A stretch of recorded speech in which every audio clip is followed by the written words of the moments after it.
It's not a thing that you are beholden to do. But I feel beholden. You feel beholden? I feel like there's a beholder behind me. I was about to go for the exact same joke, and then you just kind of went there. It's the obvious place to go. It is. It is. You rolled a nat 20 on being obvious. Yeah. I do that. Yeah. Actually, not 20 on being obvious, but a crit fail on noticing when other people are being obvious. Oh? Did you get flirted with? That's usually what happens. That is my go-to example of me not noticing obvious social cues. Is like, I'm sure I've told you this before, but she touched my butt, and I still didn't notice that she was flirting with me until the day after. And then did you touch her butt? Or, like, did you just kind of sit there and wallow? No, it was a guest in a restaurant. She wasn't there the next day. Well, but also, I you. was working, even if it's probably for the best that I don't notice these things, because if I had noticed, then I'm not sure I would have been able to handle the situation. Ma'am, are you trying to get into my pants and or also suck on my wiener? Because I would let you, ma'am. I think I wouldn't have had a job after saying that. That is the joke, yes. Okay. The point is not for you to say those words like that. Okay. As much fun as it is to remember back in the day when women actually liked me. You have a woman that likes you right now. I have one. And there's at least a few in your audience, probably, but that's weird. And no, it's mostly the gay guys love me. Okay, well, so statistically, one of them is gonna come out as trans in the next year. So you have at least one hidden girl. Okay, there we go. Crouching tiger, hidden girl. Okay. Trump seizes control of a train station after Vance and Miller's humiliating PR stunt. This was sent by E.T. Benson. Okay. So remember, if you see a news item that you think I should cover, send it to news@vicerhino.com. And I promise that I will, at the very least, regret forgetting that I to credit you. I'm so happy that we live in the timeline. That was a sentence. Did you hear that coherent sentence I heard that came out of my face? Yeah, it's so weird that halfway through I started trying to, like, salvage it and save it by forcing the pivot, and then you brought attention to it, so it failed. My attempt failed, Rhino. I tried to save you, but like every other Christian, I failed. I'm sorry. Wyvern says, well, I'm Pan and I'd do things to you if allowed. Oh, there you go. I am also Pan. You gotta talk to my lady. As long as she's okay with it. Altfact said, dude, don't say that, you have a wife. Like, I'm pretty sure she'd be okay with it if they talked about it. Are you talking about mine or yours? Yours, probably. I mean, I know mine's okay with it because she's already told me. Yeah, I mean, as long as I'm not sneaking around, I feel like it would be okay. But I still wouldn't say yes without talking to her first. Like, a cute girl gave me her number when I was charging my car outside of Atlanta. And I just went home and told Saki about it. I was like, hey, this thing happened. She's like, oh, that's really cool. Eh. And people poo-poo the car chargers. It's where you meet girls. Picking up chicks at the car charger. That's what happened.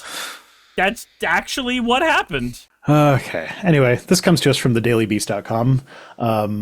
And I love the way they write, because I'm just done with the New York Times and Washington Post and all that, just sane washing everything this administration does. Yeah. So Daily Beast, yeah, they're a biased media organization that I'm not going to trust is 100% factually accurate. But you know what? They're not gonna, like, they're not bending over backwards to make Trump sound normal. Hey, Rhino, just to ask if that's the thing we're going to be covering today, did you see the article that came out about the dark money group that's been funding a bunch of democratically aligned news outlets to do shit like sane wash Trump?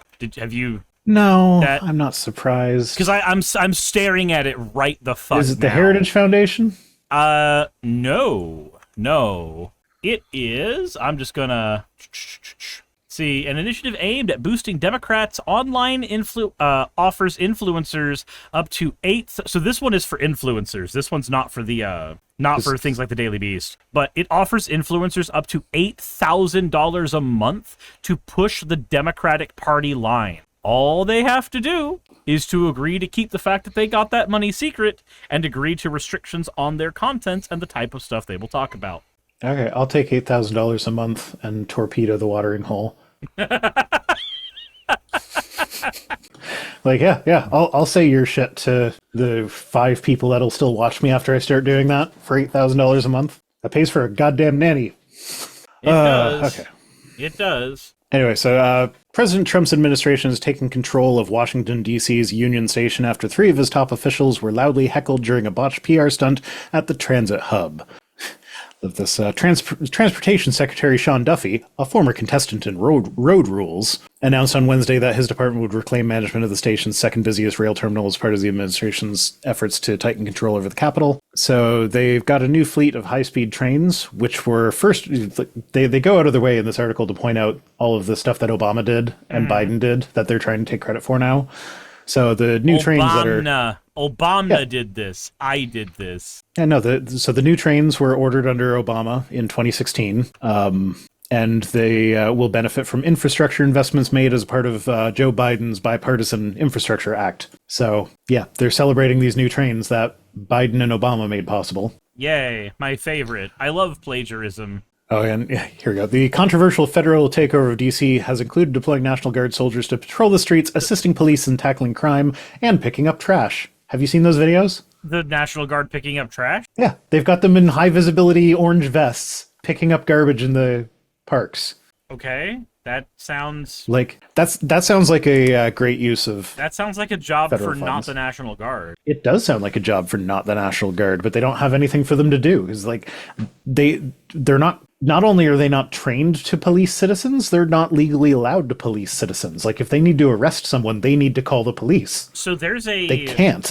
So there's a concept that I've been floating to my audience. It's a little conspiracy brain, but I also don't think it's untrue. It's the idea of using the National Guard as a militaristic, because it is a militaristic force. It's what it is. Yeah, but using Army Reserves, basically. Using the National Guard as a militaristic force to condition residents to the idea of military occupation, so that when they leave and the police, which get more militarized every year, are the ones taking over, it's way more normalized to those people. Oh, it's not. I wouldn't even go so far as to say when they leave. So when it comes to the National Guard, they do, though. Like historically, they do. Yeah, historically they do, but historically presidents don't deploy the National Guard to low crime areas when there's no emergency. You're right, but So I still have to work off of what we have precedent for. I know that that's a bit fallacious when we have a president who is doing everything in his power to undermine what we would normally see in a sane democracy, but I still feel like the right thing to do is to look at what precedent we have. We have precedent for the militarization of the police. We have precedent for the National Guard being deployed unscrupulously by Trump, and we have precedent for the National Guard leaving after a time of occupation. So I don't even have to say that the National Guard won't leave, because that's enough pieces to thread together into Trump getting people conditioned for military occupation. The military just changes from the concept of our armed forces to our police. Yeah. In support of that idea, there's a reason they're going to the low crime, high tourist areas and not the high crime areas. It's like, we touch on that a little bit in this article. Anyway, Mark Fernkopf says Obama means family, or is that Ohana? Obama means family. So guess who the writer-director was for the original Lilo and Stitch movie? Huh. Same guy who did Wild Robot and How to Train Your Dragon. Yeah, so the move came a week after Vice President J.D. Vance, White House Deputy Stephen Miller, and Defense Secretary Pete Hegseth were booed and jeered with chants of Free D.C. as they attempted a photo op with National Guard troops stationed at Union Station, complete with boxes of cheeseburgers. The officials were also greeted with shouts of "fucking Nazi" and "get the fuck out of my city." One heckler even called Vance a couch fucker. Because I need you to uphold the law. Never forget. Jesus. I don't know. I feel like it's a combination of the National Guard not having anything better to do because they can't do the things Trump wants them to be able to do to restrict the rights of citizens. But I feel like part of it is also the fact that if you show the normalizing a military presence in high visibility areas, so that when he uses the military for other stuff, people are already used to it. Yep, it's the frog and the, like, I think more people want you to connect dots completely, as opposed to accepting a frog in boiling water scenario as legitimate, but I think it's a frog in boiling water scenario. I think that's exactly what it is. I hate that analogy. But everybody understands the analogy when I Everybody say understands it, but frogs fucking jump out of the water when it gets too hot, even if you heat it up slowly. Right, and that's entirely fair, and I appreciate your autism, but it is a well-understood allegory, so while inaccurate, it has its use. Yeah, Vance was asked by the press why troops were being stationed in the rail station instead of areas in the city with higher crime rates. For high visibility, not for high effectiveness. Yeah, it's not about results, it's about media coverage. Like, that's the thing. Trump has never been about results. Trump's about what looks best on cameras. He's always been concepts of a plan. about what works best on cameras. That has been his modus operandi. Then why does he wear orange You know what? I'll bet you he paints himself orange for the same reason that Matt Groening decided to do The Simpsons yellow. Stands out in a crowd. Looks different. Yeah. When you're flipping through the TV's channel, you get to the orange guy. You're like, holy fuck, was that guy orange? So you go back. I'll bet you that's what it is. Because there's no way he doesn't know how silly he looks being orange. It's impossible. Like, with how closely he follows news about himself, there's no way he has not seen everybody making fun of his oranginess. And someone who's so narcissistic, you'd think he would, change his appearance to get people to stop making fun of him. But Right, no, but it's a high visibility thing. So there's two kinds of insecurity, though. There's the insecurity that will always change based on the outward pressure of others and peers. That's like the insecurity you get a lot with kids. Then there's the insecurity of never changing stuff and always, always, always fighting tooth and nail to justify it. You're not secure enough to just live as yourself or live as the version of yourself that you like, because I refuse to believe that he just thinks he looks good like that and that's it. I think that it's literally his ego and insecurity going, no, they're wrong. They are constantly saying that I look horrible because I look great. There is a level of insecurity there too. Tupperware you microwave spaghetti in. Oh, he's got the stains. Yeah. I have the stains of a well-oiled pasta. Yeah, so when asked about about rail station instead of where there's high crime rates, Vance was just like, "Ooh, well, I saw crime there once, therefore it must have high crime." It's like, no, fuck you. That's not how it works. Crime happens everywhere. Uh-huh. The Department of Transportation now plans upgrades to lighting, elevators, and the roof as part of its takeover. However, the nonprofit that ran the station before was already working on an expansion and upgrade using money from the Biden administration spending plans. So again, after they take over, they're going to do this stuff that they were already going to do with money that Biden allocated for them. And then the clock we can't see this one because of how I've got the article cropped. It's near the bottom. But last sentence I wanted to highlight was a year ago, while Joe Biden was still president, the DOJ published an article on declining crime and homelessness at the station. So not only is the station not a high crime area, but it's an area where crime has been in decline, just like Washington as a whole. But of course, it's not actually about crime. It's about, a show of force in democratic cities. Yeah, it's about what looks good on cameras. It looks better on cameras for him to be shaking his fists and getting visible results than actual, tangible, helpful results. You know what? Oh, someone should let Donald Trump know that if he were to get on camera and himself live on air, that would get the highest ratings of anything ever. Like, historically high ratings. I would watch that on a loop. I wonder if there are any legal ramifications for somebody using generative AI for that. Well, apparently you talked about that article earlier today. Currently, there are no ramifications for generative AI actually telling somebody to kill themselves, so... Yeah, so... But, so somebody should tell him that would get really, really, really high ratings. It would. It would beat the Super Bowl, man. Ratings, everyone. You don't understand. It would be a more popular video than anything Taylor Swift has put out. Rainbeast has no ramifications yet. Yeah, all that has to happen is you do the thing, and then the current Supreme Court going, I think I know what we need to do about this. And what they need to do about it is whatever their billionaire friends tell them they need to do about it.